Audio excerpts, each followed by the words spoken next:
Bwana Yesu asifiwe. Ni siku nyingine tena. Mtumishi wa Mungu naitwa Emmanuel Luanja kutoka kanisa la TAG Pasiansi ya Juu. Pale ndipo napatikana. Tunamshukuru Mungu. Bado tunaendelea na masomo yetu ya kuzaliwa mara ya pili. Na bado leo nimekuja na mtumishi wa Bwana, mzee wetu wa kanisa. Naweza kusalimia kwa ufupi na kisha niweze kuendelea na ujumbe. Karibu. Bwana Yesu apewe sifa, msikilizaji. Kwa majina yangu naitwa Peter Edward.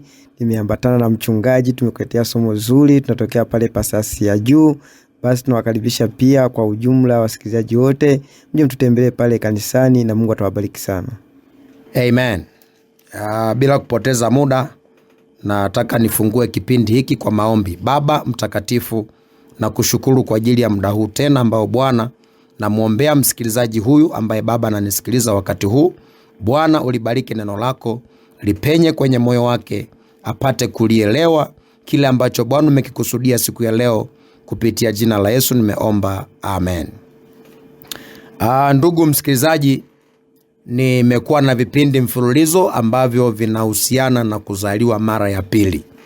Na kuzaliwa mara ya pili ni tendo ambalo wanadamu wengi wanashindwa kulielewa sana. Wanafikiri ni kujiunga na dini, wanafikiri ni kuhama kanisa hili kwenda kanisa hili, wanafikiri labda mtu anabadilika hata ngozi ya nje. Anadhani labda pengine hivi kuzaliwa mara ya pili ni jambo la kubadilika ngozi ya nje, labda unabadilika mwili. Ulikuwa mweupe unakuwa mweusi, labda ulikuwa mweusi unakuwa mweupe. Lakini leo nataka nijibu maswali yako kwamba tendo la kuzaliwa mara ya pili si tendo ambalo ni la kibinadamu, ni tendo la kiroho. Na ninaposema ni tendo la kiroho, nataka nikwambie kwamba kuna kitu leo ambacho nataka nikizungumze, kinasema faida za kuzaliwa mara ya pili. Yaani ziko faida za kuzaliwa mara ya pili. Ziko faida ambazo mwanadamu anazipata. Na haya ni marupurupu ambayo Mungu anayatoa kwa mtu ambaye anakubali kumpa Yesu maisha. Na tunapozungumza kuzaliwa mara ya pili, tunazungumza hili tendo kuzaliwa mara ya pili ni tendo la kiroho ambalo linafanywa na Yesu mwenyewe. Kwa nini linafanywa na Yesu? Ni kwa sababu kuzaliwa mara ya pili ni tendo ambalo Yesu analifanya kwa sababu yeye alikufa na kufufuka. Na hapa ndipo niweke msingi wa somo langu. Ni kwamba tendo la kuzaliwa mara ya pili ni kwa sababu tunasema tunazaliwa mara ya pili, au sisi tunaitwa Wakristo, au tunaposema tunazaliwa mara ya pili unafanyika mwana wa Mungu, tunamaanisha nini? Ni kwamba Ukristo ni imani bora zaidi kuliko imani zote duniani. Najua ninaongea na watu wa YouTube, naongea na watu wa Facebook na mitandao mingine yote mnaonisikia, watu wa nchi za nje, watu wa mikoani ambao mnanifuatilia kwa njia ya link ya redio ya Inland FM 93.3, wale ambao tayari tumekwisha kujoin. Ninataka niseme wazi kwamba jumbe hizi ambazo nakuletea imani bora kuliko imani zote duniani. Unajua Ukristo ni imani ambayo imeshinda imani zote. Nisikilize.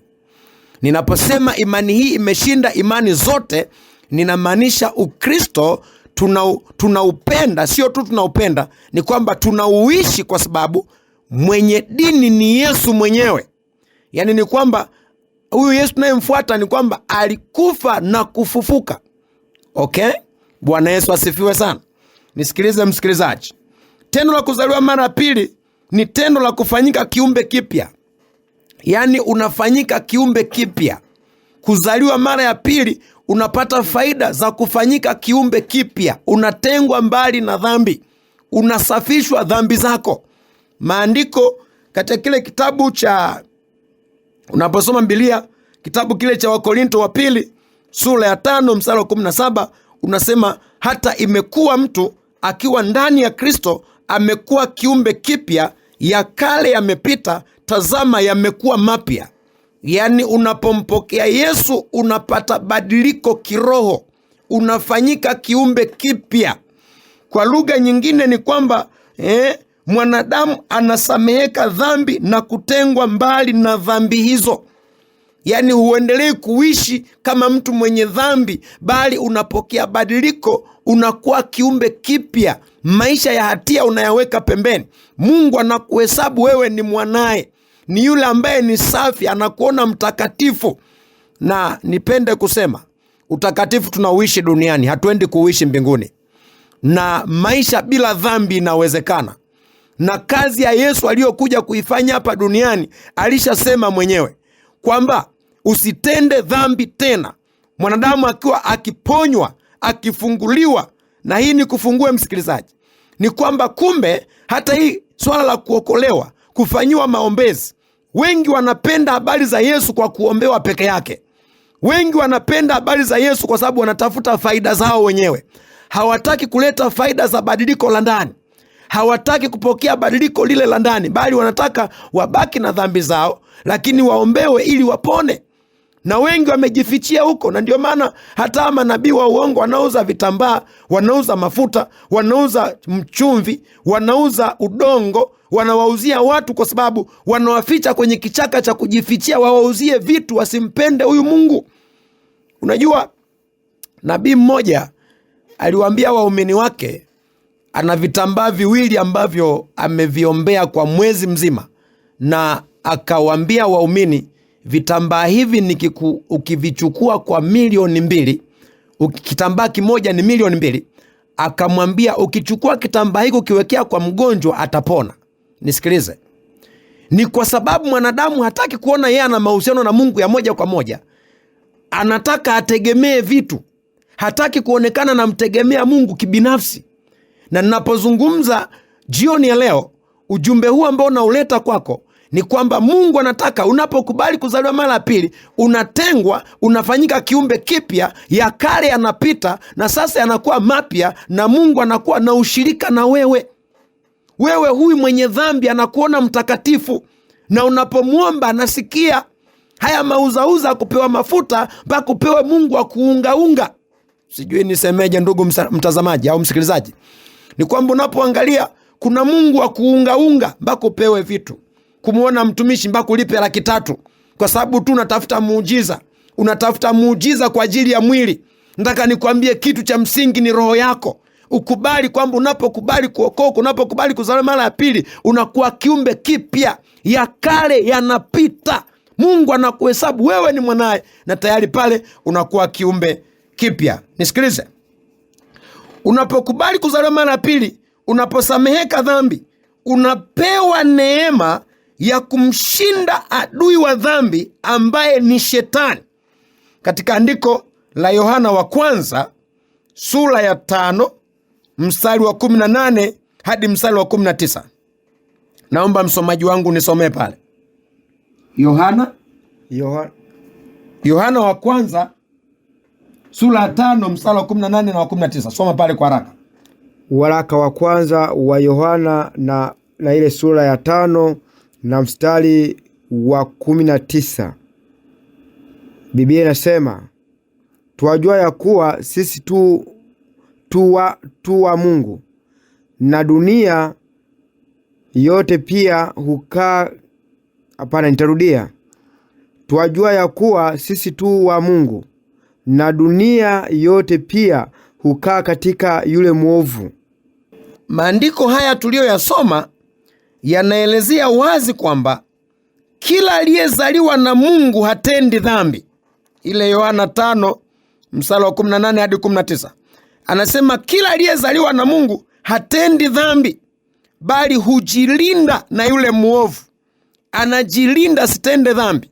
Ninamaanisha wazi, mtu anapokubali kuzaliwa mara ya pili, anatakiwa kuwa na mazao yanayoitwa utakatifu. Anatengwa mbali na dhambi, na baada ya hapo anaanza kuishi maisha ya utakatifu, maisha yasiyochangamana na dhambi, maisha ya kutengwa mbali na kutembelea baa. Ulikuwa unaenda baa, ulikuwa ni mtu wa kirabu, unaacha kirabu. Ulikuwa malaya, unaacha umalaya. Ulikuwa kahaba, huwezi kuendelea kujiuza tena mwili.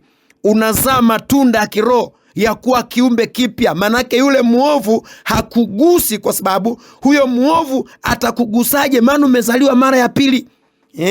umekuwa kiumbe kipya, hofu ya Mungu imezaliwa ndani yako.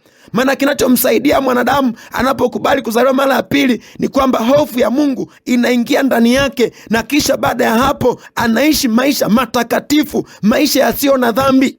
Hatuendi kuwa watakatifu mbinguni, tunakuwa watakatifu hapa hapa duniani. Na ninataka niseme hivi, wengi siku za leo wanapenda wachanganye. Leo kanisani, kesho kwenye dhambi. Leo kanisani, kesho kwenye dhambi. Nisikilize, maisha hayo Mungu anayahukumia adhabu. Na hili ninalotaka kukuambia ni kwamba unapompa Yesu maisha, unafanyika kiumbe kipya. Yule mwovu hakugusi, lakini pia unatengwa mbali na dhambi. Ile Zaburi 103. Zaburi 103 mstari ule wa 12 inaeleza wazi. Hebu soma kwa haraka pale. Zaburi ya 103 na ule mstari wa 12, Biblia inasema kama mashariki ilivyo mbali na magharibi, ndivyo alivyoweka dhambi zetu mbali nasi. Yes. Mungu anaweka mbali nasi dhambi zetu. Tunasamehewa kikamilifu. Mungu anatupilia mbali uovu wetu. Anatenga mbali hatia zetu. Tunakuwa huru. Tunakuwa mbali na dhambi. Mungu hakumbuki kama mwanadamu. Manake kama ilivyo mashariki na magharibi, ndivyo dhambi zetu anaweka mbali nasi. Maisha ya hatia ya kutoke siku ya leo. Unapokubali kuwa ndani ya Kristo, unakuwa kiumbe kipya, ya kale yanapita na unatengwa mbali na dhambi. Bwana Yesu asifiwe. Ndugu msikilizaji, watu wengi siku za leo wanapenda kuchanganya. Wanapenda kuishi maisha yasiyo na badiliko, na ndiyo maana wanahangaika. Leo wako pale, leo wako pale. Lakini ukweli halisi ni kwamba badiliko la kweli ni wewe kukubali kuzaliwa mara pili, lakini pia kuzaa zile faida za kujitenga na dhambi. Ndugu msikilizaji, niseme hivi, mambo makuu ambayo yanamtokea mwanadamu anayekubali kuzaliwa mara pili ni kwamba lazima uelewe kwamba ni lazima kila mwanadamu anayekubali kumpokea Yesu akubali kubadilika. Kwa sababu kutengwa na dhambi ni kubadilika kiakili, kimawazo. Mawazo ya dhambi lazima ukubali yatoke. Na jambo jingine tunasema viko hata viashiria vya mtu ambaye anakubali kuleta faida za wokovu. Unajua faida za wokovu, viko viashiria ambavyo vinafunua kwamba wewe umezaliwa mara ya pili. Viashiria vya kuzaliwa mara ya pili.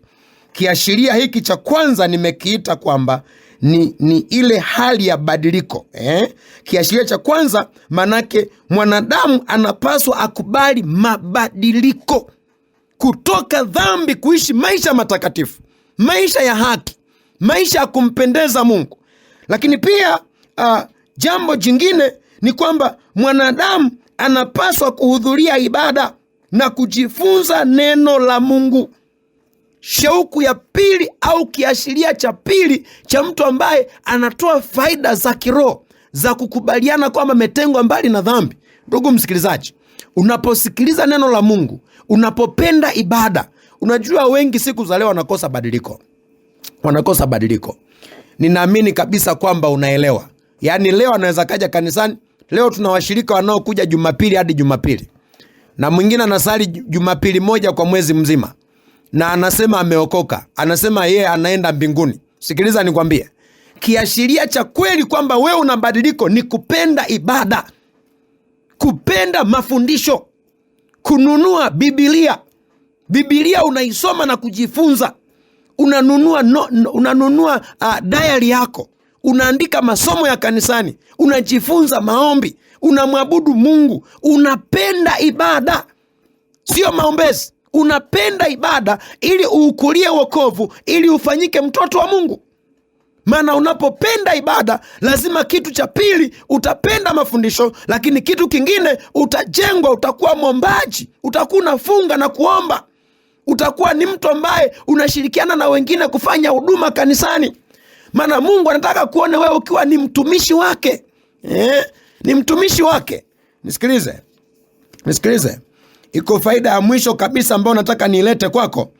Faida hii nje na kuhudhuria ibada, kwa sababu unapohudhuria ibada kuna vitu vya msingi ambavyo vinatokea kwenye maisha yako. Kiashiria ambacho ni cha mwisho, ambacho ni cha faida ya juu kuliko faida zote.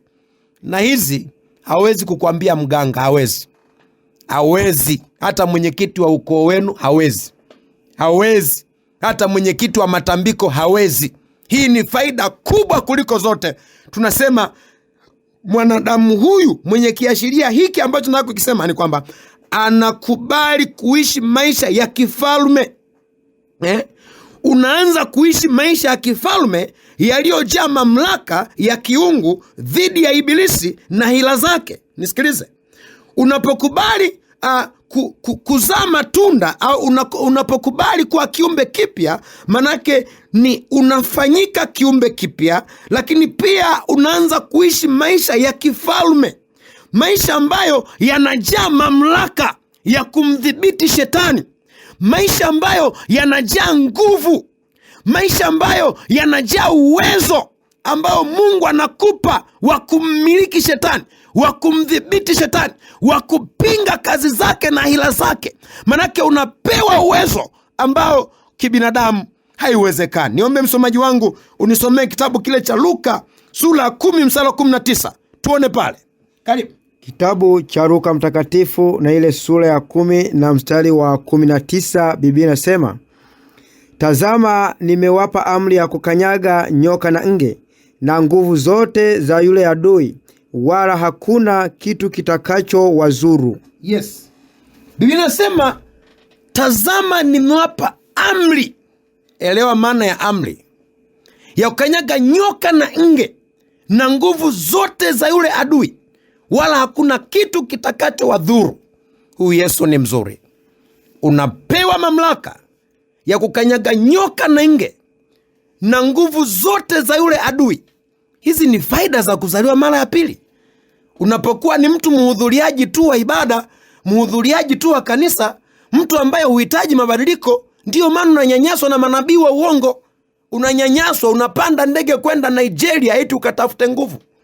Unaenda Kenya, unaenda wapi? Siku za leo watu wanahaha. Unaenda Dar es Salaam, unasafiri huku na huku mikoani kutafuta nabii akutabirie. Wengine mpaka wamekuwa kama waganga wa kienyeji. Nisikilize. Kuzaliwa mara ya pili kunazaa faida za kuishi kifalme. Unakuwa unaishi kifalme. Manake Mungu anaweka mamlaka ndani yako ya kifalme. Unaanza kuishi ufalme katika dunia hii. Unammiliki shetani, unamdhibiti shetani, maana umekubali badiliko. Wewe sio mtu wa kunyanyaswa mpendwa. Wewe sio mtu wa kuonewa. Wewe sio mtu wa kuishi maisha ya fedhea, maisha yaliyojaa hofu. Unatakiwa ujue kumpokea Yesu, unafanyika kiumbe kipya, unatengwa mbali na dhambi, unakuwa huru, lakini pia Mungu anakuvika mamlaka ya kumdhibiti shetani. Na ninapenda hili andiko.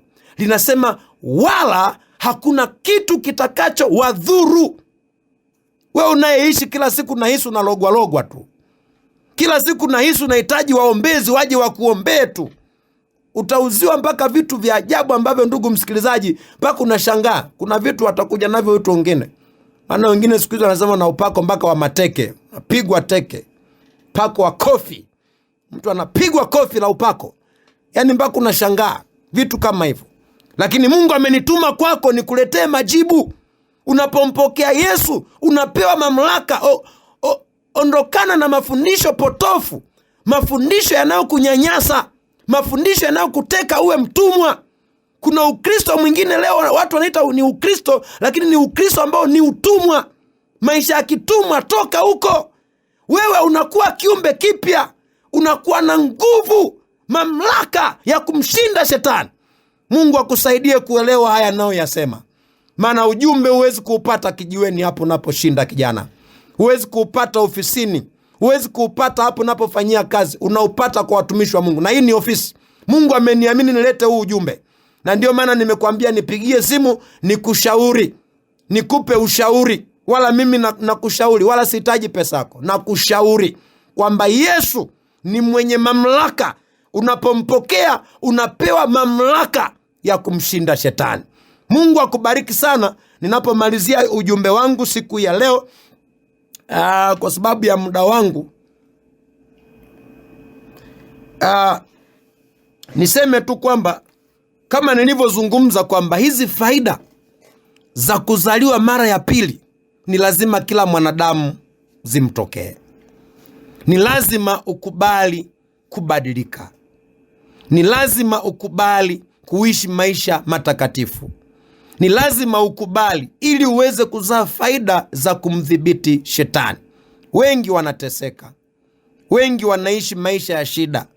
Wengi wanahisi labda alizaliwa. Yaani Mungu anakuona wewe ni mwanae.